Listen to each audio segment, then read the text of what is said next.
Welcome to A Drink of Wisdom with Nathan Drinkard. I'm Jay Wise. Thanks for spending some of your time with us. You know where to find us: Anchor, Apple Podcasts, Spotify, and so many other podcast platforms. And if your thing is getting on YouTube and doing that kind of thing, we're on the A Drink of Wisdom YouTube channel.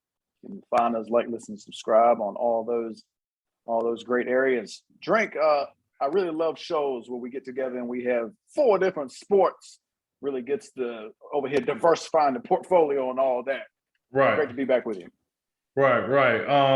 Well, we back in the lab again, and this time we got a variety pack. So, how everything over there with you, man? I know you ready to get up in this thing, man. Yeah, we ready to go, man. How about you? I'm ready to go too. So you know what time it is. Another day, another dollar. We here to get the streets what they need. We see what they don't. Absolutely. Say what they want. Set your dinner plates because it's time to eat. And last but not least, let's talk some sports, baby. Jay, what we got today? Well, it's episode 45. We got more NFL trades. We got big news from baseball, and we'll take a look at the scene in men's college basketball. But we have to start with the Brooklyn Nets and the Philadelphia 76ers, a game that was highly anticipated due to the fact that it was the first matchup since the trade where Ben Simmons went to Brooklyn and James Harden came to Philadelphia. Needless to say, it did not live up to expectations. The Brooklyn Nets win this one in a landslide, 129-100. Kevin Durant, 25 points on 10 for 17. Kyrie, 22, 8 for 17. And Seth Curry, in perhaps his revenge game, 24 points on 10 for 14 and 4 for 8 from 3.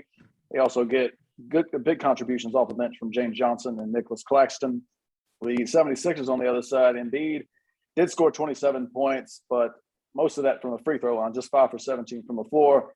And James Harden was not very good, 11 points on 3 for 17. The 76ers had been 8-2 since the trade and 5-0 when James Harden played. That streak is over. The Nets still hold the 8th seed in the Eastern Conference, 34-33. The Sixers remain in third place at 40-25. Drink. Really a game that had a lot of eyes on it for the regular season. It was one of the more expensive games, I think, for Philadelphia fans like ever, including playoff games. So what'd you think of the result? Yeah, first of all, I agree with you. I think this game, up to a certain extent, it had like a playoff vibe to it. I know a lot of people was interested. We was interested. The crowd seemed to be interested. And the star players that was involved in this game, even though one was on the sideline in a nice Louis Vuitton sweater with the jewels, with the drippy drip,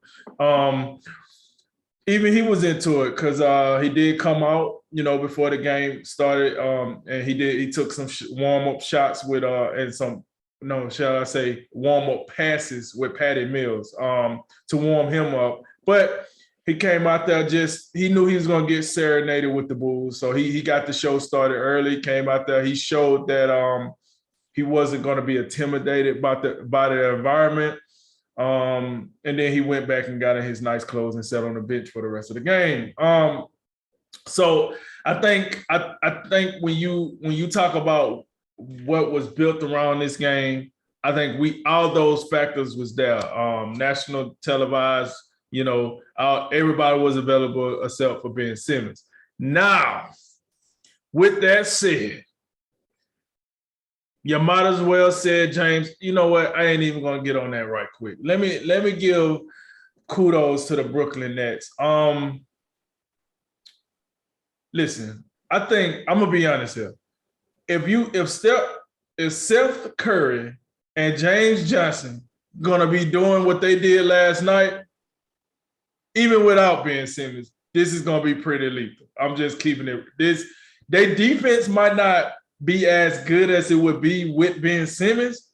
Oh, but that offense is gonna click. That offense is gonna put up some numbers because Seth Curry is like, people so caught up on Ben Simmons and James Harden, we tend to forget about the other guys that was traded to the Nets. Seth Curry, Andre Drummond. Them dudes had a very big impact on that game last night. Both of them. Steph Curry to a more, further extent than Andre Drummond, but they had a big impact. Then you talking about James Johnson, another guy that the Nets picked up, and I think a guy that was kind of underrated that the Nets picked up in Goran Dragic. He showed you the importance of having a good backup point guard. I looked at all that last night, man, and I'm like, listen, if this is what the Nets are going to do, and if they're insulated pieces, the Currys of the world, the Dragics, the Johnsons, the Drummonds, the Claxtons, if those guys are going to show up like they did last night, hey, good luck. Because you know what you're getting out of Durant and Irving. You know what time it is when they get to cooking for real, for real. And listen, I don't know, maybe, Irving is feeling better as of late, but he's been cooking. I mean, maybe he was just waiting on James Harden to get on out the way. Dropped a 50 piece in his last game, then he come back here, dropped 22. Hell, people will take a part-time Irving if this what you giving. If this what you shelling out, hey, we'll take part-time until we figure out the rest of it. We'll take the part-time. Because listen, that team last night, that was a good-looking Nets team. And then they came into Philly, and it was all about Ben Simmons. Ben Simmons ain't playing. They're going to boo him, blah, blah, blah. And Kevin Durant and Kyrie Irving said, hey, Ben, don't worry about it. We got your back. They could boo all they want, but they're not on the court playing. We got you. And we seen what happened. And to that fact, I think Steph Curry and DeAndre Drummond, I think they had a point to prove last night too. Like, hey, you just traded us away like a couple of extra chips at the poker table. Nah, man, like we can do some things too. And they showed that last night. It was like, okay, cool. You essentially, when you think about this, right? When you look at what you seen last night, the Philadelphia 76ers traded away 3 starters to the Brooklyn Nets. The Brooklyn Nets could legitimately start all 3 of the guys they got in that trade on a team. And going over to the other side of the pillow, the 76ers last night. I'm hoping this is not a trend, but it has to be said. Here go another game of high magnitude that James Harden is involved in, and he looking a little underwhelming, as they say. James, I don't think they brought you here for 11 points. Now I'm not gonna harp on him too bad because this is probably his worst game since he suited up for the 76ers. As you said in the lead-in, they was 5-0 up to this point. So it's not like he just been mailing it in since he's been with the 76ers. The problem is, if it was one game you need to show up to in his last 5-game stretch, it's probably this one. For all the obvious reasons, right? Like, it's kind of, you know what I'm saying? This is the one Philly really needed. Like, what you did against, the Knicks or whoever you like, these other teams, that's cool, man. But this is the game, like you said, a very expensive ticket to get to. This is the game Philly fans kind of want to see you come out here and cook. They need to see you cook on this one. And that did not happen. To your point about Embiid, I'm not going to lie. Embiid did not have a great game last night, but listen, I'll take 27 and 12. I mean, granted, for Embiid, is it underwhelming? Yes, this is an MVP. If he keeps playing at the level he's been playing at, he got a very good chance at MVP this year, been playing at an MVP level. And we all consider that if James Harden comes here motivated, this should be easy peasy lemon squeezy. But instead, this was a one-man band last night. I mean, hell, the only other person that seemed to actually give a rip and come along with Embiid is Tobias Harris. And that ain't saying much, okay? That's just not saying much. The fact that Philadelphia was at home, I thought that was going to also energize them and have them playing better. And listen, to your point, if it wasn't for Embiid going to the free throw line 19 times and hitting 15 of them, this game was over pretty early. Like, pretty early. And I thought Durant was going to give him 50. I'm telling you that right now. After the way he was playing in the first quarter, I don't even think the shot. I think every shot he shot in the first quarter felt like none of them even hit the rim. It was all net. I mean, just I was like, oh man, he about to go for 50. This looking bad right now. Like, he ain't even hitting the rim. You know how locked in you gotta be to just be hitting shots and know you hit the rim. Like, I was like, oh, this about to get ugly. Then he cooled off for the rest of the game, but it was cool. Kyrie Irving come in with 22. Steph Curry come in with 24. James Johnson with 16. I'm like, so with all that said, all right. So the way I looked at this last night, one game sample size, I get it. Regular season game Thursday night in Philadelphia. I get all that. But I think you could agree with me when I say this, that some regular season games are elevated more than most. And I think this was one of them. Even with Ben Simmons not playing, fine, that's cool. Because the Nets still got Kyrie Irving and Kevin Durant. So even with Ben Simmons not playing, I think, like you said, this game still had heavy anticipation for it. And then for James Harden, listen, I was just looking on Twitter. James Harden out partying last night. So you come out here with 11 points in 29 minutes, 6 rebounds, 5 assists, -30. I mean, Embiid was a -32, but at least he was doing something.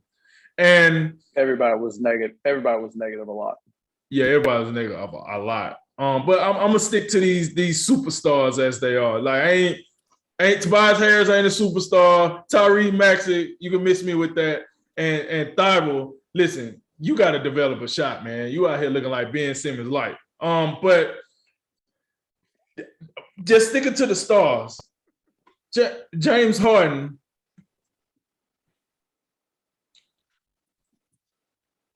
You got shut down by Kyrie Irving? Yo, when the hell was the last time we considered Kyrie Irving a defensive, like, anything? Like, I ain't a defensive stopper, a defensive player, a defensive disruptor, a nuisance on the defense, like anything. Like, any type of, like, adjective that describes a good defensive player in the NBA. I don't think Kyrie Irving was never named any of that. Yet it's still, what did he do last night? Hey, James, so you want to be traded? I got you. And 11 points, 3 for 17, 3 for 7 from 3-point. Like, bro, what you known for nowadays is assists. You only got 5 of them. But you turning up with Lil Baby and Travis Scott, right? But you turning up with them, right? Man, if I was Embiid, I'd probably show up at James Harden's house and slap the dog crap out of him. Because, like, this, bro, we've traded a lot to get you here to help us win a championship. I don't give a rat's ass about the turn up. Like, that last night, you want to turn up on the court. Then go turn up out here in the club. Turn up on the court. No, instead of you turning up, they turning up on you. Kyrie out here wiping his shoes off on your jersey. That's what happening last night. Durant don't even acknowledge you. Durant think you about the same equivalent as Kevin Porter Jr. from Houston. Like, Durant just looking at you like, who are you again? Like, he don't even acknowledge you. And when you get a chance to actually make some believers out of this whole trade nonsense, here you come with 11 points. I'm so upset with James Harden, man, because I feel like this is about to be a wasted year. And you know what? It's gonna be a lot of media, analysts and stuff. I told you so. I'm gonna tell you right now. When the first round of the playoffs come around, if James Harden be out here with this mess right here, if he be out here flopping around this right here, I'm telling you, Philly should just let him walk. Don't try to, like, make them happy. Just let them walk after the season. Let them do whatever and just cut ties. Because I said this before we started this segment. James Harden ain't been right since I forgot what year that was, but that year that Chris Paul got hurt and they really had Golden State on the ropes, he hasn't been right since that season. He gets mad at Chris Paul, get him traded away. Here come Russell Westbrook, and we know the rest is history, right? James Harden was the most disappointing player on the court last night for both teams, bar none. The narrative went from Ben Simmons going back for the first time and getting booed and maybe not having the courage to stand up to the Philly crowd to what in the hell is James Harden doing? It's an odd man out. And right now it's James Harden, which is crazy because Ben Simmons didn't even play. And James Harden is the odd man out. He got to get it together, man. This is not what they traded for. This is not, I know it's one game, but it's one game against damn near, could we call them your rivals now? It's like one game against your rivals. Like every time we see Brooklyn and Philly on the screen, we're going to watch because we think this is the premier matchup in the Eastern Conference. No disrespect to the Bucks, no disrespect to the Heat. Yeah, just no disrespect to those two teams. But this is the matchup we think we're going to see in the playoffs at some point. And this wasn't it, James Harden. So put down the Cristal, put down the whatever else you drink, the Douce, the Hennessy, whatever else you drinking now, and fucking and pick up some Gatorade and like do your job, man. That I thought last night was just a flat out piss poor effort from James Harden last night. That was my takeaway from the game, Jay. Pretty scathing, as well deserved, by the way. I got so many like cheap jokes, but when you talk about Kyrie being a great defender, I was like, yeah, that's not his reputation. He won't even defend himself from deadly pathogens. The little cheap vaccine rib. You know how bad you have to play to go plus 17 from the free throw line and lose by 29. That's what Philadelphia did last night. They were plus 17 from the free throw line, lost by 29. So really, if you take free throws away, they lost the game by 46. Obviously, the game doesn't work like that, but that's just, because Philadelphia, like Embiid was at the line, he was living at the free throw line first half, and that's the only reason the game was any sort of within striking distance. And of course, the second half come around, and like Brooklyn just kept running away. They led by at least 30 at several points, I believe. Right. And I do agree with one of your main takeaways. It's like there are some games during the regular season that mean more than others. Christmas Day would be one of them, and there are other games that these teams, you got to be like, okay, that one, like we're circling these. Of course, this one wasn't probably one of great consequence to start the season, but once you have the trade between such big stars that swap teams, then obviously this one becomes very important. And then you add in the fact that it's in Philadelphia. They obviously feel some type of way about Ben Simmons. They started booing Ben Simmons, and then by the third quarter, they was booing their own team because that's how lackluster and awful they were. It was, and it was just it was. My bad. You said that, and it did remind me of what Kevin Durant said. Kevin Durant did say after the game, yeah, they can't boo you when their team losing by 30. So I forgot to say that. That's right. Well deserved. Yeah, well deserved. I mean, and that the thing that was so interesting is, and it seemed like from the start, the Nets were the one that brought the intensity. And I think the one play that really started it for me was when Drummond was really challenging Embiid and blocked one of his shots and just seemed to be playing like an animal. And I mean that in the most positive light I can. I mean, that really like stood out to me. And then you talk about Seth Curry, like as great as he was playing, and you do look at that trade, and the headlines are Harden and Simmons. But then, as we said when we talked about the trade, Brooklyn got two, especially Seth Curry. Like he's been playing great, and Drummond belongs in this league. I mean, if this was 20 years ago, Drummond could be something crazy. But like with the game, the way it's changed, not so much. But he still belongs, and his size is going to be important to Brooklyn as they move on and move forward because they don't have a lot of it. And that was one of the things that was a problem for them in the playoffs last year. But yeah, the way Brooklyn came out, and you look at Andre Drummond, you look at Steph Curry, and then KD and Kyrie just couldn't miss to start. And so, Philadelphia they didn't match the effort, the intensity. They didn't match the intensity that the crowd was intense to start. But you know how that works. Like if your team isn't giving you anything to cheer about, and you just getting out here, you're getting rolled, and you're getting beat up, like they're gonna be quiet at some point until you're playing so badly that you start getting booed. So the problem for Brooklyn, and this is just big picture for them, and I thought one of the TNT guys, it might have been Charles Barkley, laid it out to start. Brooklyn has a problem because if the season ended today, they'd be in 8th place, and they'd have to go to Toronto, who's in the 7th seed. Kyrie wouldn't be able to play that game. And then if you lose that game and you fall into the 8-9 or the 8-10 or whoever wins the 9-10 game, you're going to be at home. Kyrie can't play in that game. They could still win either of those games, but your margin for error is a lot thinner because, and I think you'd agree with this, when you take Kyrie or KD off the floor, it makes the defense's job a little bit easier because now you only got one superstar to work with. Right. Now they still have plenty. They still have Seth Curry and Patty Mills and other guys who can score it, but they can't necessarily create their own shot at will like those other two guys. And they can't take over the game. Right. So that's a reason why when you look at – that's why the play-in, Brooklyn would be well served to get hot here or in the next few weeks and try to claw their way up to the 6th seed. I think they're about 5 games out right now. So, Ben Simmons, I know he didn't play last night. I know he's still dealing with some sort of back thing, but they do need him quick, fast, and in a hurry because they gotta get this chemistry thing together.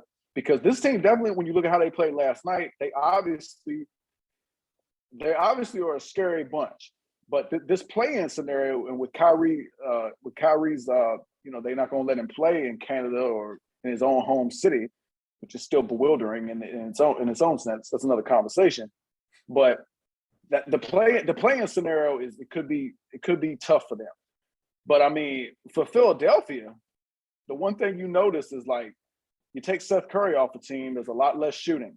It just appears, and it looks like the thing that I've been so complimentary of Philadelphia is that backcourt depth. We can give James Harden a lot of criticism. He definitely deserves it.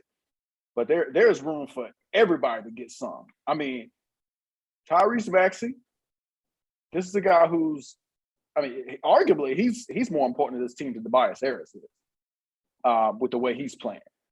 And but Shake Milton, Korkmaz, I didn't see them do anything last night. And I'm gonna tell you something. I'm glad you brought up Thibault because I know how much you love him from a defensive point of view. Right. There wasn't a whole lot of defense last night, though. There wasn't much defense. And I swear, this dude on offense I'm not kidding you. He makes me think of Andre Roberson of the Oklahoma City Thunder from years past. That's what he makes me think of. And you know how hard, for a championship, if you have championship aspirations, you can't have a guard be that allergic to scoring the basketball. So they got to figure something out. And I believe he's way more talented than Andre Roberson is from an offensive point of view.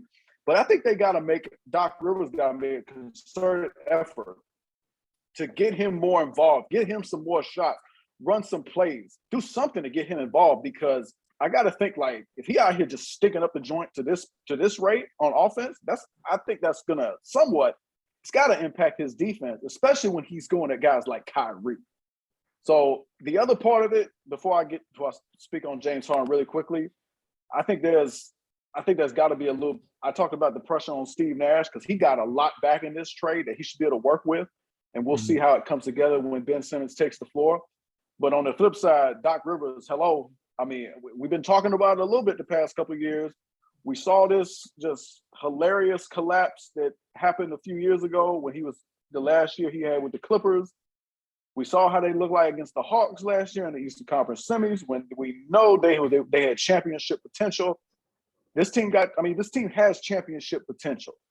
And you gotta figure this out. Like they brought you James Harden. I still think, and I think you'd agree, even though he was no good at all last night. Him and Joel Embiid is a lethal combination in the pick and roll. It's going to challenge every team that they play. But I mean, it's on Doc Rivers somewhat, and that is James Harden. It goes back to the point of like some games mean more than others, and we talked about briefly like how they've looked pretty good with him so far when he's played. And this was not the game to. When you play Minnesota or the Knicks, like could you? That's the time to have one of them like lackluster, just mail it in type games. Facts. Not this one, man. Especially at home. Especially just, I mean, it means something. And I don't know anything about going out and partying, but that's not a great look. It doesn't like give people the impression that like you care. And you need to care because, and I said this when he got traded, your legacy's on the line right now. This is his third team in like, 3 years? He's got a reputation for coming up small in the biggest moments. He's got the opportunity. He'll have the opportunity come playoff time to kind of rewrite this script. And if he has playoff success in a major way, nobody's going to remember this game. But if he doesn't, you will remember this game, and you'll remember all the other games in Houston in particular where you just didn't show up. And that's where we're at with James Harden. I think his legacy's on the line. I mean, obviously he's a great talent. He's a great player. I mean, if he left the court today, he'd probably make the Hall of Fame. But I mean, we know there's levels to this strength. And among the all-time greats, he ain't there. And he needs some real profound playoff success to continue to, cement his legacy. Because right now, and especially like what he played last night, that's not obviously not it at all.